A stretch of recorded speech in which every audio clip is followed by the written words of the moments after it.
Hola amigos, estamos a viernes 2 de enero de 2026 y aquí en Madrid, donde me encuentro, son las 10:43 de la mañana.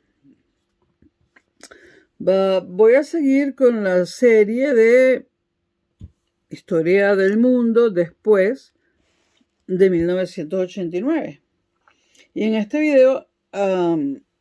video vamos a tocar el tema de la transición demográfica y cambio social.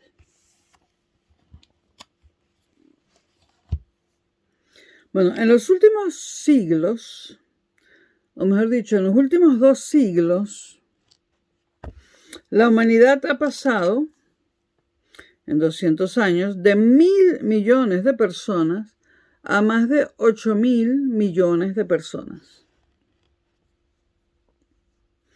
El crecimiento más espectacular se produjo a mediados del siglo XX, en lo que se puede calificar como una verdadera explosión demográfica. El desafío de las décadas pasadas fue contener y encauzar esta expansión para garantizar la sostenibilidad de los recursos del planeta y la reducción de la pobreza.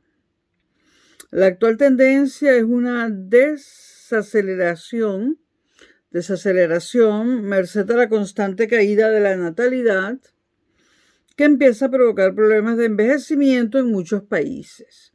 Cuando decimos caída de la natalidad, estamos hablando a nivel global.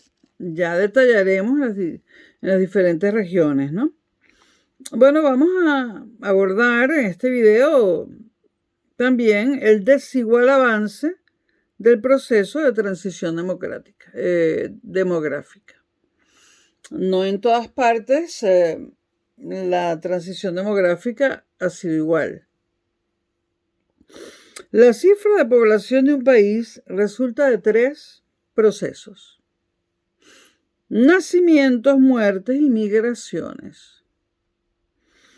Suman los nacimientos y los inmigrantes, que son los que llegan. Restan las muertes y los emigrantes, que son los que se van. En un país determinado o en un continente determinado. Es muy difícil medir la población mundial con exactitud porque los censos que llevan a cabo los distintos estados no siempre son exhaustivos. Debido a razones políticas, por ejemplo, oposición al censo, que puede, esto puede manifestarlo una organización o una persona que no quiere contestar las preguntas de cuánta gente vive aquí, no sé qué cosa, ¿no? Luego, también debido a razones culturales como el analfabetismo, o sea, no saber llenar una encuesta, por ejemplo, por internet, o razones coyunturales, guerras, personas que están en situación ilegal, etcétera, ¿no? Por ejemplo, en Venezuela, los censos nunca fueron exactos, sobre todo en la ciudad de Caracas, porque era una megalópolis llena de ranchos y de cerros llenos de ranchos, o sea, de favelas llenas de chabolas, y los que hacían las encuestas no querían subir allí. Entonces, cuando decimos que hay más o menos 8.000 millones de personas en el mundo, ahí hay un margen de error que no sabemos cuál es. Según Naciones Unidas, en noviembre de 2022, la Tierra alcanzó los 8.000 millones de habitantes. Nuevamente repito, esto tiene un margen de error. Bueno, y en 2023, India sobrepasó a China en población, convirtiéndose en el país más poblado del mundo. El país más poblado del mundo es, señores, la India. La humanidad tardó mucho tiempo en alcanzar los 1.000 millones de habitantes. Recuerden que había peste, poco desarrollo de la medicina, alimentación que no alcanzaba para todo el mundo. Bueno, entonces tardó la humanidad en alcanzar los 1.000 millones de habitantes, que se alcanzaron en torno al año 1800, es decir, comenzando el siglo XIX. A los 2.000 habitantes se llegó en 1927, solo 27 años después. Pero para rebasar la cifra de los 3.000 millones, ya solo tuvieron que pasar 32 años. Perdón, los 2.000 millones se alcanzaron a 1927, 127 años después de los 1.000 millones. Ahora, los 1.000 millones tardaron siglos. Se tardó siglos en llegar a los 1.000 millones. Pero para llegar a los 2.000 millones apenas 127 años. Y para llegar a los 3.000 millones solamente pasaron 32 años. Desde 1960 hasta la actualidad, la población mundial ha ido ganando 1.000 millones más de habitantes cada 13 o 14 años. La previsión es que el ritmo se ralentice. Según Naciones Unidas, nuevamente habría 8.500 millones en 2030, unos 9.700 millones en 2050 y en torno a 10.400 en la década de 2080. Una cifra que se estancaría ya a finales del siglo XXI. Por supuesto, estas predicciones pueden cambiar, ¿no?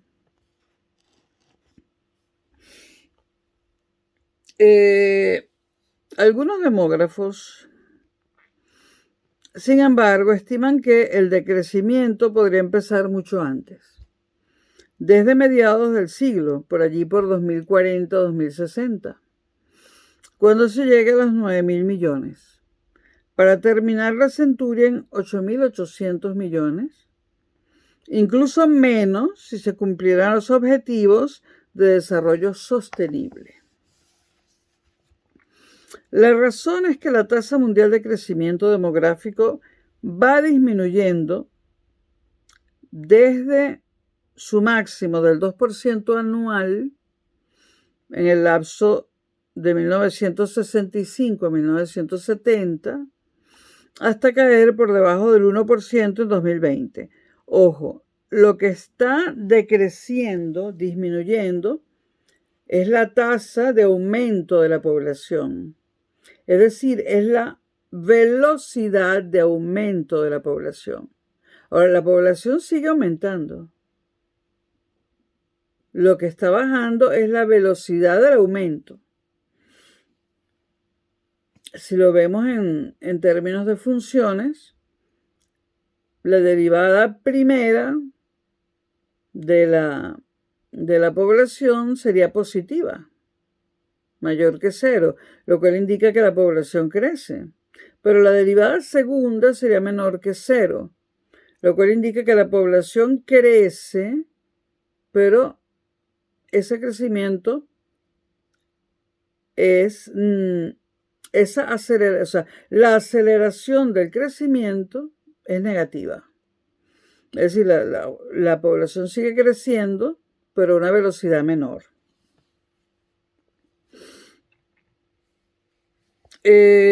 También se ha visto un incremento de la esperanza de vida. Pasamos, en general, de menos de 30 años de edad a finales del siglo XVIII frente a los 73 años de edad en 2023. Como consecuencia de la pandemia del coronavirus, el COVID, que mató más o menos a 7 millones de personas, la esperanza de vida cayó a 71 años en 2021, con mayores retrocesos en Asia Central y Meridional, América Latina y el Caribe. Pero la esperanza de vida global ya se ha recuperado y la proyección es de 77 años para 2050.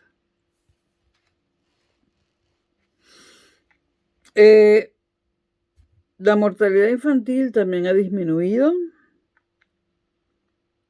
y la tasa de fertilidad disminuyó también de 6 a 2,3 en 2021. Es decir, la gente que acostumbrada a tener 6 hijos en promedio, y en 2021 2,3. A nivel global,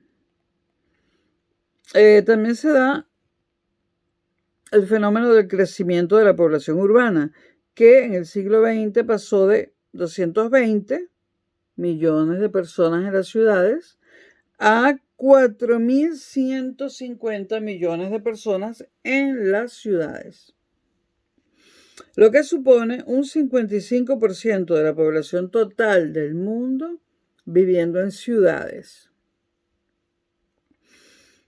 Hay un demógrafo americano llamado Warren Thompson que propuso un modelo en 1929. Él estudió lo sucedido en los países más desarrollados a partir del siglo XVIII, ¿no? Y relacionó cambios demográficos y socioeconómicos. Bueno, un análisis estadístico, ¿no? La teoría de Thompson enuncia el paso en 4 fases de un régimen demográfico con equilibrio entre natalidad y mortalidad, que fue lo primero que tuvimos, muchos nacimientos, pero muchas muertes, incluso muertes de niños muy, muy pequeños y de bebés, ¿no? Entonces, pasamos de un régimen demográfico con equilibrio entre natalidad y mortalidad.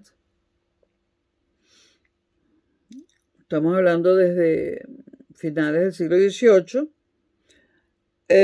a un régimen demográfico basado en una natalidad y mortalidad bajas.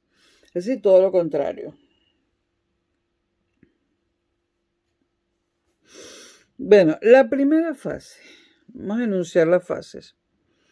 La primera fase remite a las sociedades tradicionales o preindustriales y se caracteriza por recurrentes crisis de subsistencias, epidemias, guerras y precarias condiciones de vida que se traducen en una elevada mortalidad. Es necesario tener muchos hijos para que sobreviva por lo menos la mitad hasta la edad adulta, hacia la edad adulta. Y del equilibrio entre las tasas de mortalidad y natalidad, elevadas ambas, resulta, por tanto, un crecimiento demográfico lento. Nace mucha gente, pero muere mucha gente, incluyendo gente recién nacidos, y hay un crecimiento demográfico lento. Esa es la primera fase. En la segunda fase se caracteriza por un marcado retroceso de la tasa de mortalidad, debido sobre todo al desarrollo tecnológico y económico en las sociedades industriales. Mejoras en la agricultura, en la alimentación, en la medicina, en la higiene y en la educación. Al no darse un descenso equivalente de la tasa de natalidad, o sea, baja la mortalidad, pero no baja la natalidad. El resultado es un rápido incremento de la población. Y esto ocurrió en la Europa occidental y en los Estados Unidos gradualmente en el siglo XIX. Los países en desarrollo han alcanzado esta fase en apenas 1 o 2 décadas, la fase 2, durante la segunda mitad del siglo XX. Esto ha sido posible debido a los adelantos científicos sanitarios, a un ritmo de urbanización brutal y sin las facilidades para emigrar al extranjero con las que contaron muchas décadas antes los países europeos. Su formidable crecimiento demográfico de la fase 2 podría haber generado una grave crisis de subsistencias. De hecho, algunos estados pusieron en marcha campañas para el control de la natalidad. Pero el riesgo se contuvo porque la transición a la siguiente etapa fue más rápida de lo previsto, sobre todo en los países de desarrollo medio, y entonces entramos en la tercera fase. En la tercera fase se mantiene la caída de la mortalidad, pero disminuye más rápidamente la tasa de natalidad, como consecuencia del cambio socioeconómico y de un cambio de mentalidad. Acceso a programas de planificación familiar eficaces, mayor educación, autonomía e incorporación de la mujer al trabajo, algo muy importante, muy determinante en esto del crecimiento demográfico, masiva emigración a ciudades, agricultura de mercado, etc. Las parejas optan por criar entonces un menor número de hijos. Y estos hijos sobreviven debido a la drástica reducción de la mortalidad infantil, debido a una mejor alimentación y sobre todo a una mejor sanidad y a numerosos descubrimientos y desarrollos que inciden en la medicina. Ahora, esto ayuda a reducir la pobreza de la unidad familiar, al reducir esa unidad familiar, ¿no? A que sea más pequeña, ¿no? Ahora, el ritmo de crecimiento demográfico se frena.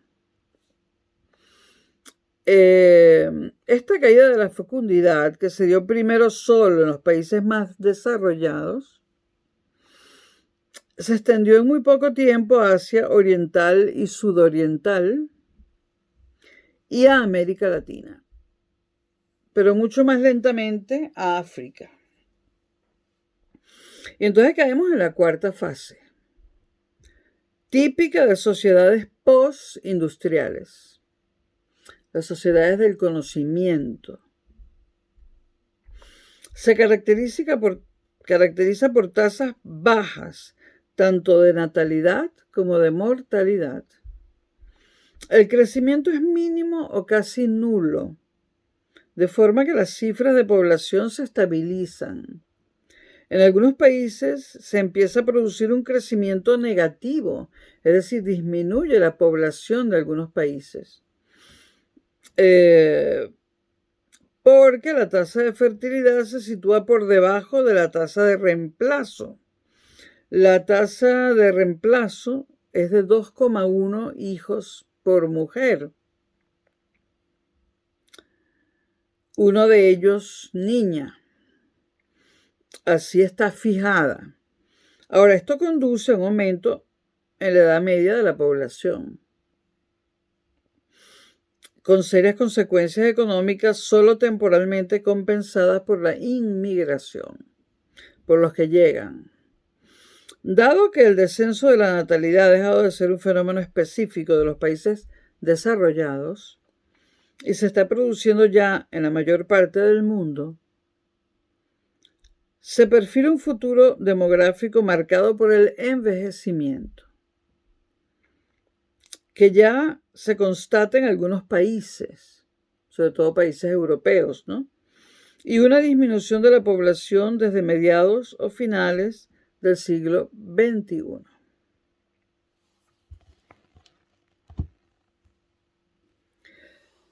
Bueno, vamos a dar algunas cifras. El continente más poblado de la Tierra es Asia. Y el país más poblado que está en Asia es la India. En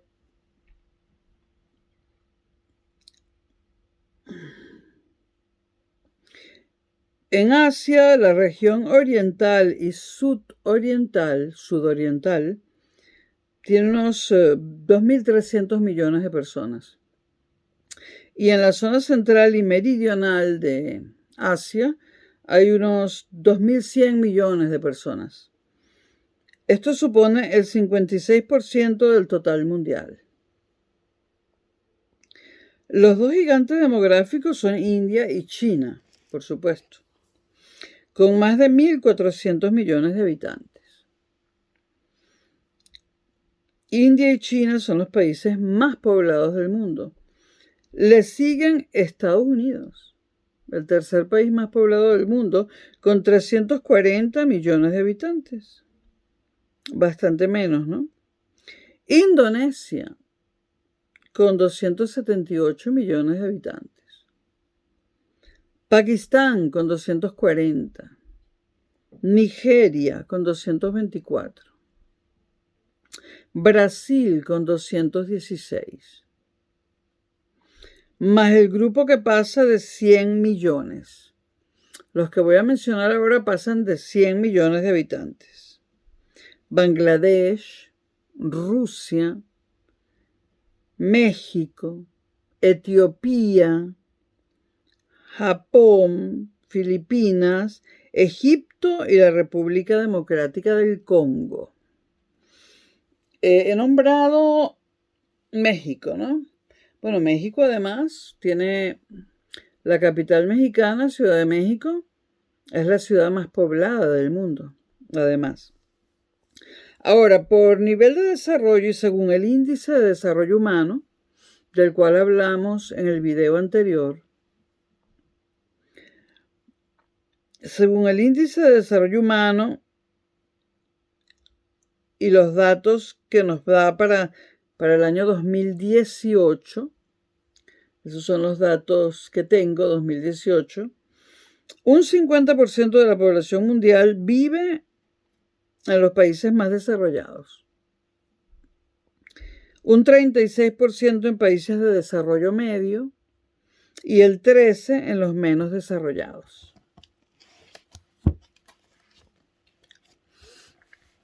La media mundial de hijos por mujer en el 2022 fue 2,3. En los países más desarrollados baja, o sea, 2,3 en promedio, ¿no? El mundo entero. Pero en los países más desarrollados, esta tasa ha sido de 1,5 hijos por mujer, y este es el dato de la Unión Europea como un todo. En la Unión Europea, por cada mujer, 1,5 hijos, lo cual quiere decir que papá y mamá, que son 2, producen 1,5.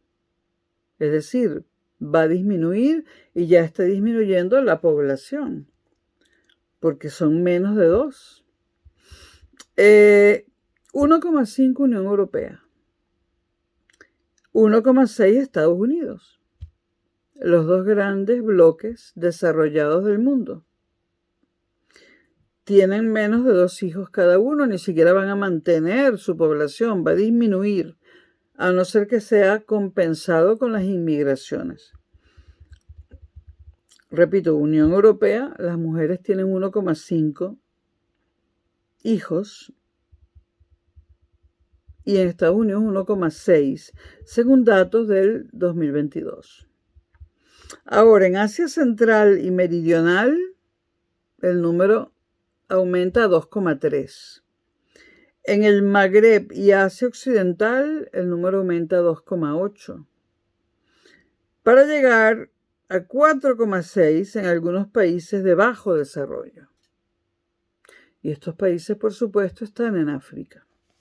Bueno, África será la única región del mundo donde la población se duplicará o triplicará en los próximos 40 años, a no ser que se tomen medidas como control de la natalidad y tal, ¿no?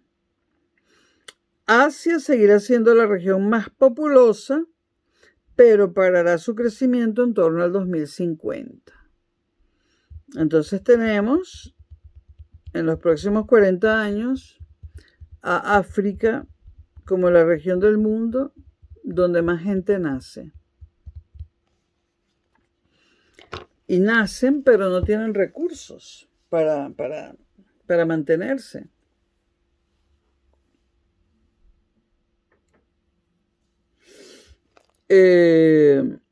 la esperanza de vida en el mundo sigue aumentando. Vamos a definir un concepto que se usa en sociología. Es el concepto de transición sanitaria. Transición sanitaria. Eso supone una caída radical de la mortalidad, directamente relacionada con un cambio en las causas de muerte más comunes.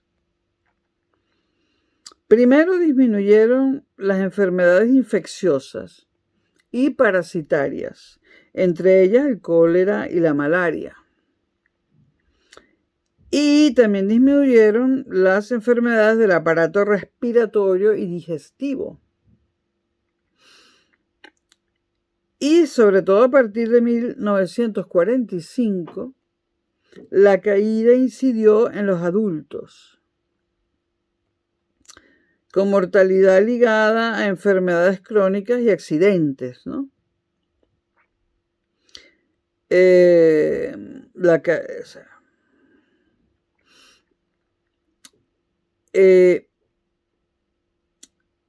Las disparidades siguen siendo muy profundas y dependen de la situación sanitaria y de las condiciones de vida de los distintos países. Por eso hablamos de transición sanitaria, ¿no? Porque el cambio demográfico está directamente relacionado con los progresos científicos que se aplican en el área de la salud para controlar ciertas enfermedades. En los países más desarrollados,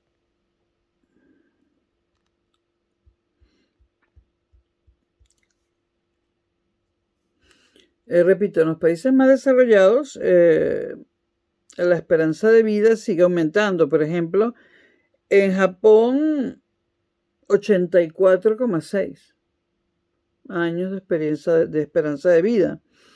Y en el otro extremo, 54 años nada más. En ese extremo están 3 países: República Centroafricana, Chad y Sierra Leona. ¿Por qué? ¿Por qué hay una esperanza de vida tan baja en esos 3 países africanos? Por la elevada mortalidad infantil, la falta de vacunación y de acceso a agua potable y saneamiento. La incidencia del SIDA, como todo el mundo sabe, los retrovirales no alcanzan a toda la población africana que tiene el virus del VIH. Ahora, por el contrario, las patologías en los países desarrollados son degenerativas. Es otro tipo de enfermedades la que se lleva la gente en los países desarrollados. Enfermedades que podríamos llamar relacionadas con la vejez. Por ejemplo, enfermedades cardiovasculares, cáncer, ¿no? Que, repito, están ligadas al envejecimiento. También hay una desigualdad biológica entre hombres y mujeres. La esperanza de vida es casi 5 años mayor para las mujeres. 76 años para las mujeres frente a 70,8 años en 2023, según datos de 2023. Cifra que puede llegar a los 10 años en países de la antigua Unión Soviética, por los hábitos de vida y conductas de riesgo masculinas. Es decir, el hombre corre más riesgos y por eso, en general, en promedio, muere antes. Ahora, en algunos países se mantiene la sobremortalidad femenina.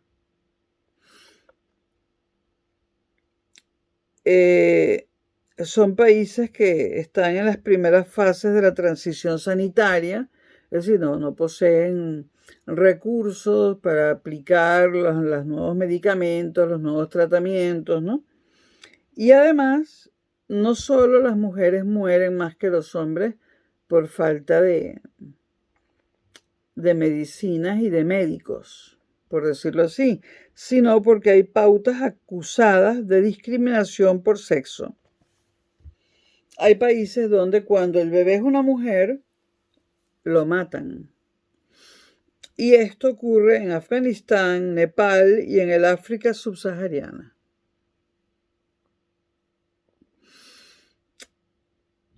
¿Por qué las matan? Porque piensan que no tienen fuerza para trabajar y consumirían recursos que los hombres prefieren guardar para ellos. Bueno, de forma natural nacen alrededor de 105 o 106 niños por cada 100 niñas. Siempre nacen más niños. Pero por razones culturales y económicas, entre las cuales están la transmisión de patrimonio, menor ayuda como fuerza de trabajo, carga financiera por la dote, etc., algunas sociedades buscan modificar esa ratio recurriendo al aborto o al infanticidio. Obligan a las mujeres a abortar y además matan a los niños. De ahí las cifras más altas de niños en algunos países, sobre todo asiáticos. Bueno, todo el mundo sabe que en la China se podía tener un solo hijo, no sé si todavía es así, pero si ese solo hijo nacía mujer, esa familia no recibía la ayuda del Estado tan grande que recibiría si fuese hombre. Entonces, al nacer mujer, ese único hijo que pueden tener en la China, pues mataban a ese bebé, porque era mujer.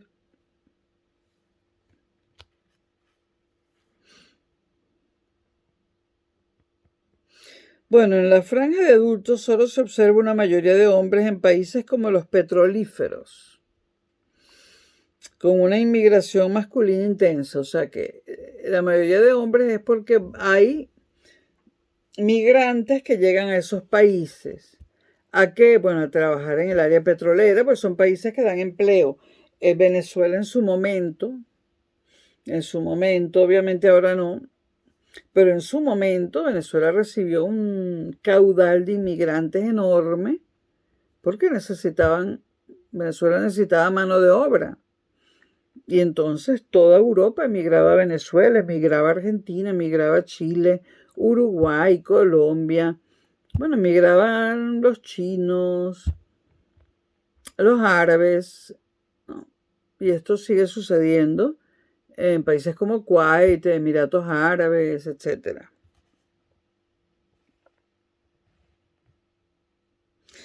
Bueno, conforme la edad aumenta, como la mortalidad masculina es superior a la femenina, en todas las generaciones, la proporción se reequilibra. Es decir, siempre nacen más mujeres que hombres. En la actualidad, sin embargo, hay unos 80 millones menos de mujeres que de hombres. Siempre nacen más mujeres que hombres, solo que en algunos países matan a las mujeres, etc. O estas no reciben asistencia médica y los hombres sí, etc. El crecimiento de las ciudades ha sido vertiginoso. La población urbana global se ha doblado desde el 25% en 1950 al 56% en 2023 y llega al 79% en las regiones más desarrolladas. En las regiones más desarrolladas, casi el 80% de la población vive en las ciudades. Esto indica un ritmo de crecimiento urbano del 2% anual. Luego tenemos las megaciudades. Por convención, porque se ha convenido así, se llama una megaciudad a una ciudad de más de 10 millones de habitantes. Bueno, en las megaciudades es preocupante, ¿no? Que haya tanta población, ¿no? Porque esto hace que, por ejemplo, la epidemia del COVID se transmita más rápidamente porque hay mucha gente, ¿no? Y también aumenta la pobreza y la desigualdad, ¿no? Ejemplos hay, bueno, Ciudad de México, por ejemplo, la ciudad más poblada del mundo. No todo el mundo tiene acceso a un tratamiento para salvarse del COVID o de lo que sea. Y bueno, no todo el mundo consigue una forma de vivir, un empleo, ni todo el mundo tiene una casa, entonces construyen chabolas, ¿no? Bueno, vamos a ver cuáles son las ciudades más pobladas del mundo. ¿Y dónde están? En Asia. Tokio, 39 millones de habitantes. Yakarta, Delhi, Manila, Sao Paulo, Seúl, Bombay, Shanghái, México, Cantón, Nueva York, El Cairo y Pekín. Van detrás de Tokio. Es decir, Tokio tiene 39 millones. Yo juraba que era Ciudad de México, bueno. Y con un poquito menos de 39 millones, Tokio 39 millones. Hay que tomar en cuenta que los censos en Tokio son más serios y tienen menos márgenes de error que, por ejemplo, en Ciudad de México. Tokio la más poblada, con 39 millones. Y después, seguida muy de cerca, las siguientes ciudades: Yakarta, Delhi, Manila, Sao Paulo, Seúl, Bombay, Shanghái, Ciudad de México, Cantón, Nueva York, El Cairo y Pekín. No obstante, la mitad de la población urbana vive en ciudades pequeñas, de menos de 500.000 habitantes, que son más fáciles de planificar. Los beneficios de la urbanización compensan en gran medida sus desventajas. Concentran pobreza, es cierto, pero también oportunidades para escapar de ella, porque están en mejores condiciones para generar empleos e ingresos para más personas. Están cerca de las fuentes de empleo. Hay más formas de ofrecer educación en las ciudades y servicios de salud por cosas como las economías de escala. Es que esto es un tema que pertenece a la economía y que yo domino, pero este video no es sobre las economías de escala. Bueno, las economías de escala, no voy a explicar lo que son, pero reducen los costos. Bueno, y también por la proximidad de la gente a las clínicas, etc. Ahora, las ciudades solo cubren en superficie, en kilómetros cuadrados, el 2,8 de la superficie del planeta. O sea que estamos agrupados, estamos metidos todos en los sitios más densos, pero hay muchos sitios vacíos. Bueno, la preponderancia de las ciudades será un signo del siglo XXI y urge mejorar la gobernabilidad, porque las ciudades tienen graves problemas de delincuencia, manifestaciones, etc. Hay que orientar su expansión, la expansión de las ciudades, antes de que se formen barrios de chabolas, que es lo que pasó en Sao Paulo, en Río de Janeiro, en Caracas y en México, en Ciudad de México. En esas 4 ciudades, sobre todo en esas 4 ciudades latinoamericanas, Ciudad de México, Caracas, Sao Paulo y Río de Janeiro, no se controló el crecimiento de las ciudades y se formaron los barrios de chabolas, que en Río de Janeiro se llaman favelas. La favela es la montaña esa, ¿no? Donde están. Y en la favela hay chabolas, ¿no? Entonces, favelas en Río de Janeiro, cerros, y no con chabolas, sino con ranchos, es lo mismo, cambia la palabra, en Caracas, ¿no? Etcétera.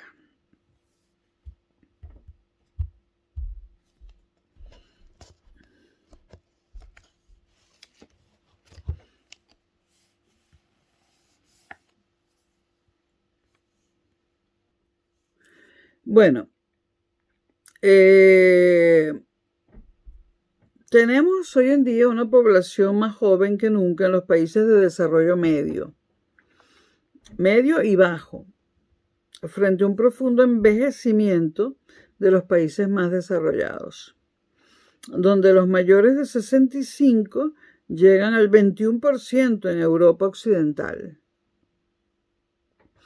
15% en Europa Oriental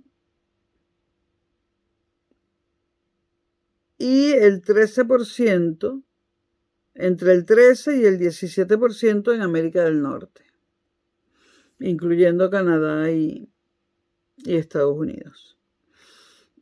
En las regiones que aún están en las primeras fases de la transición demográfica, las altas tasas de fecundidad, más de 6 hijos por mujer, por ejemplo en Níger, en Chad o en el Congo, perpetúan la pobreza, la mortalidad y natalidad elevadas, la inseguridad alimentaria, la desigualdad y la pobreza extrema forman un círculo vicioso.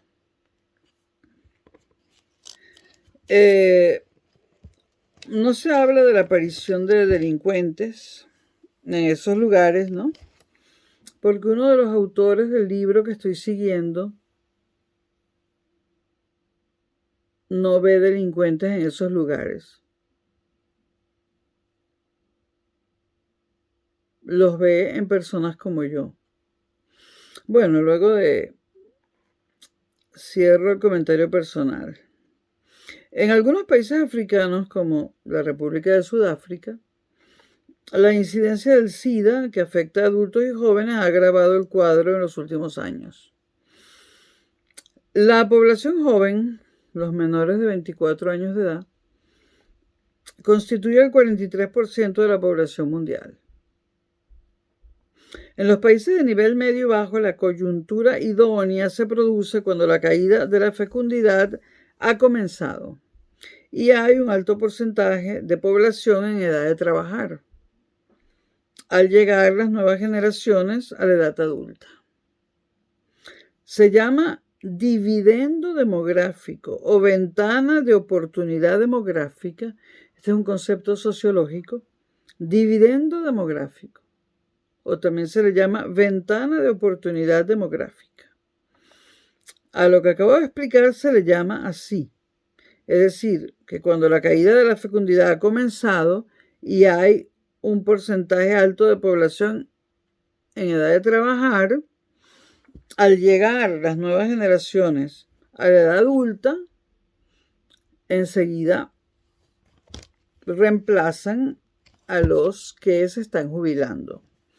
Eso se llama dividendo demográfico porque es un dividendo o ventana de oportunidad demográfica. En ese momento, la relación entre personas dependientes, las personas dependientes se consideran gente joven de 0 a 15 años de edad y los mayores de 65. Entonces, la relación entre las personas dependientes y las activas, es decir, la tasa de dependencia, como se llama, es favorable en estos países con dividendo demográfico. Son casi 2/3 de adultos que pueden dedicarse a tareas productivas. Son personas entre 15 y 64 años de edad, que es la edad de trabajar, ¿no? Por cada 100 dependientes. Es decir,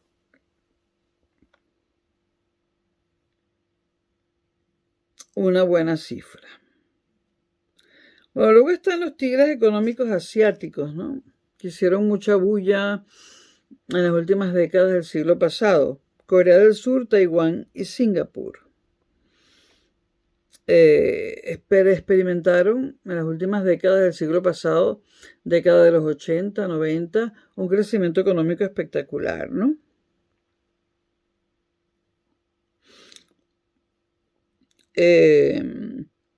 Pero por otro lado, en la India, por ejemplo, hay un 38% de niños desnutridos. Y solamente el 66% de las personas terminan la primaria. En casi todo el mundo los jóvenes están retrasando su edad de matrimonio. En realidad yo la llamaría la edad de producir hijos, ¿no? Según datos de Naciones Unidas, en el 2013, la edad media de casamiento en Asia, África subsahariana y América Latina estaba en algo más de 23 años de edad. En cambio, en los países más desarrollados, sobre todo en los países nórdicos y en la Europa occidental, la mayoría contraía matrimonio con más de 30 años de edad. En España sobrepasa los 39 años para los hombres y los 36,5 años para las mujeres.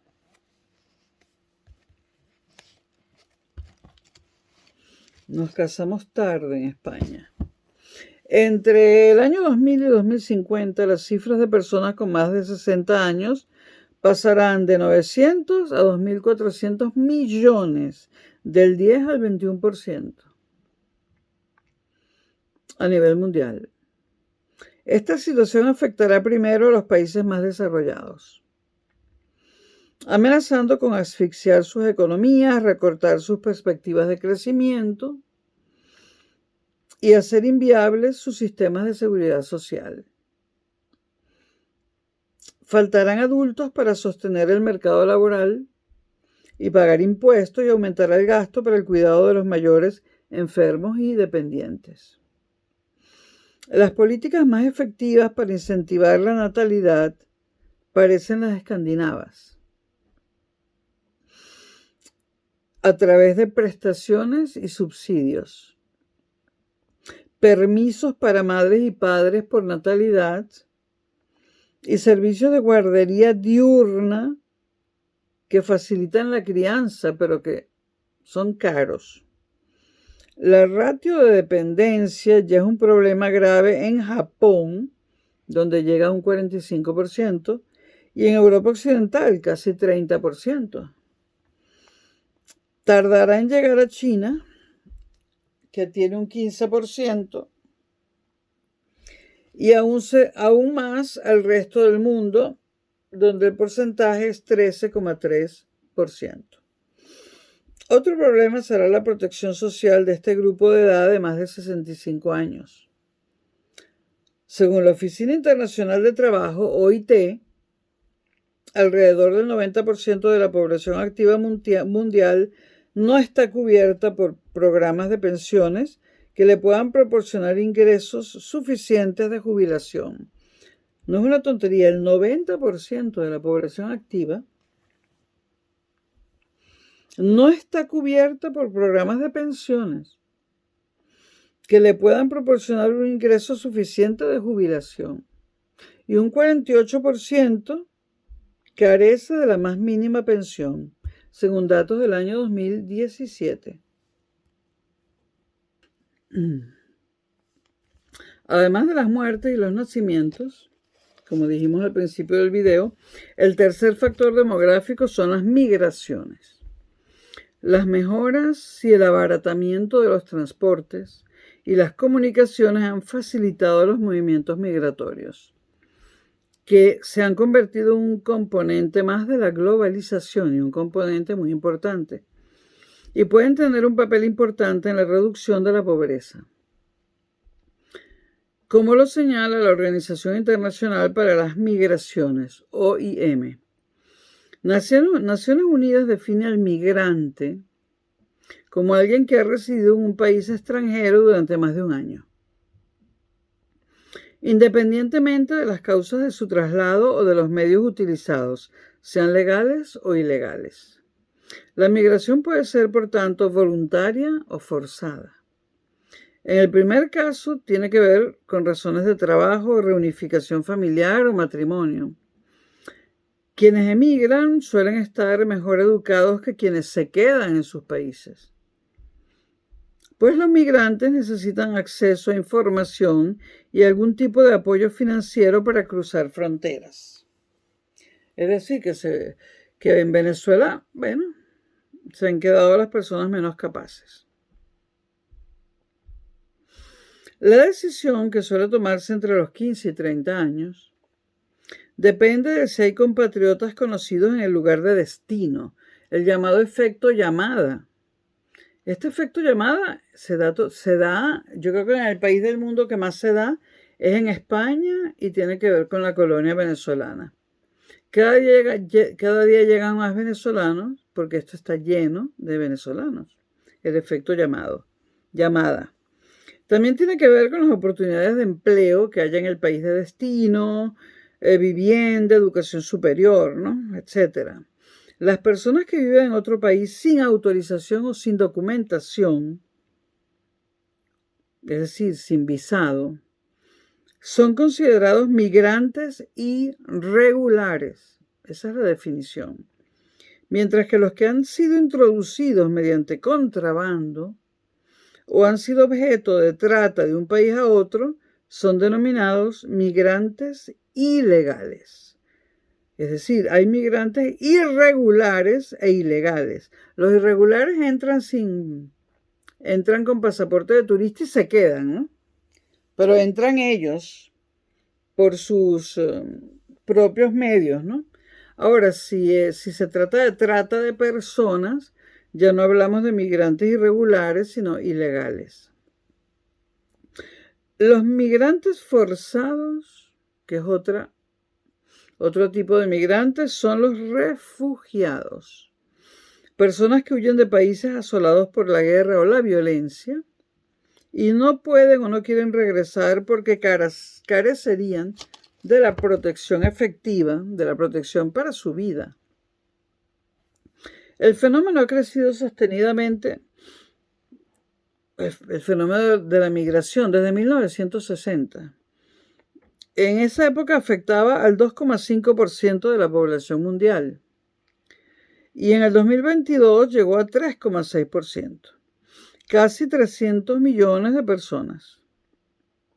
El mayor grupo de los migrantes, de los que han llegado de otras partes, está en Europa, 87 millones, casi 1 de cada 3 habitantes de Europa es un migrante. 87 millones. El segundo grupo está en Asia, 86 millones, y América del Norte, 59 millones, lo cual es más o menos 1 de cada 4. Entre 10 países alojan a la mitad de los migrantes. Entre 10 países alojan la mitad de los migrantes. Esos países son Estados Unidos con 50 millones de migrantes, Alemania con 15 millones, Arabia Saudí con 13,5, Rusia con 12, Reino Unido con 9, Emiratos Árabes, Canadá y Francia con 8%,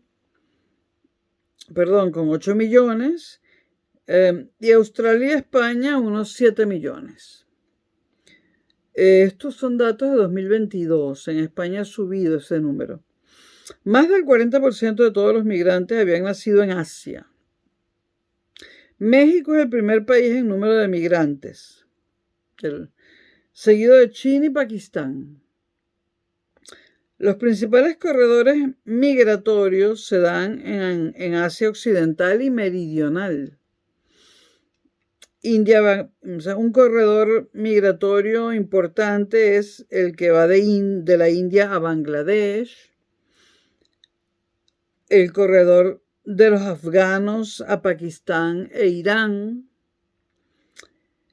más la corriente desde Asia Occidental a los países productores de petróleo. En el norte, el mayor flujo es el que llega a los Estados Unidos desde México, o llegaba, aunque se está reduciendo por el retorno de migrantes. Y también porque están siendo expulsados, ¿no? Y desde Turquía hasta Alemania. Alemania está llena de turcos. Décadas atrás, el grueso de la inmigración se dirigía hacia países desarrollados. Pero esta corriente constituye ahora solo 1/3 del total, al aumentar la inmigración sur-sur hasta un porcentaje similar. Es decir, inmigración sur-sur la podemos ver en América Latina, por ejemplo, de Venezuela a Colombia, Aunque Venezuela está por encima del Ecuador, se considera sur. De Venezuela a Colombia, de Venezuela a Ecuador, de Venezuela a Perú, de Venezuela a Argentina, de Venezuela a Chile, de Venezuela a Uruguay, etcétera, ¿no? Se ve mucha migración sur-sur y también en el África. En el África, países subsaharianos que emigran, por ejemplo, a la República de Sudáfrica, que a pesar de todos los problemas que tiene, es el país, yo creo, más desarrollado del África subsahariana.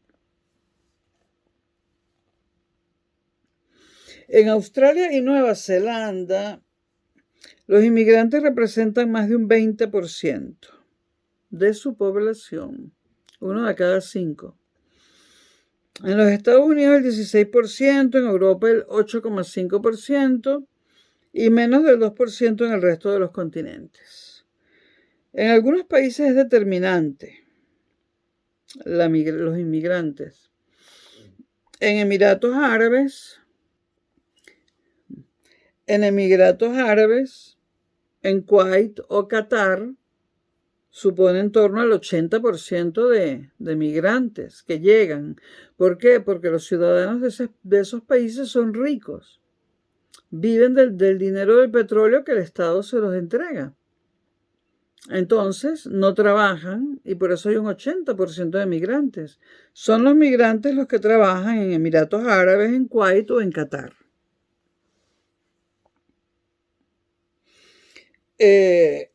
Ya lo dije, un 80% de la población, 4 de cada 5. En Singapur, un 54% de la población son migrantes. En Luxemburgo, 45%. Y en Europa, la inmigración desde países menos desarrollados se ha estabilizado o descendido desde el 2005. En cambio, ha sido relevante la inmigración desde Europa Oriental tras la caída del comunismo y la guerra en la ex Yugoslavia.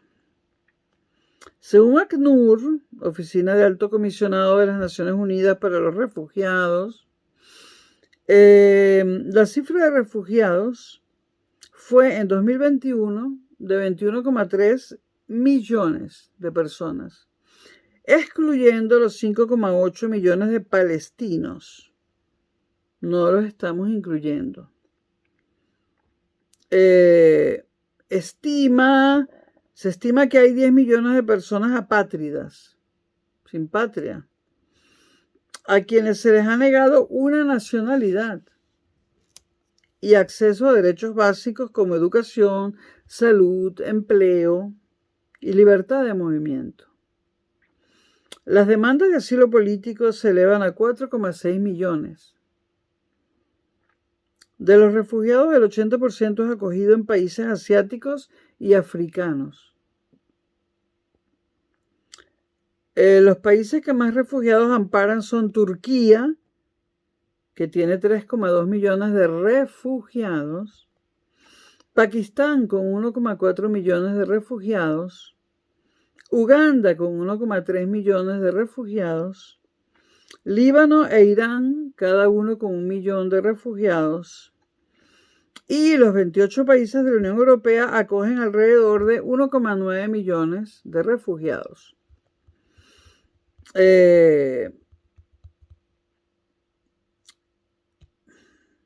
Aunque las nuevas peticiones de asilo están disminuyendo. Los países más generosos son los países escandinavos y Alemania, más generosos en recibir inmigrantes. Por país de origen, ¿de dónde vienen los inmigrantes? Los refugiados, en este caso, perdón. De Siria, 6 millones, por razones obvias, ¿no? De Afganistán, por razones obvias también, 2,6 millones. De Sudán del Sur, 2 millones. De Somalia, 1 millón. Y de Sudán, 0,7 millones. Las guerras de Siria y Ucrania, la inseguridad y las crisis como las de Venezuela explican los últimos flujos significativos de refugiados, que sumados a los desplazados internos se elevan a unos 53,2 millones, llegan hasta casi 90 millones de personas desamparadas. 90 millones.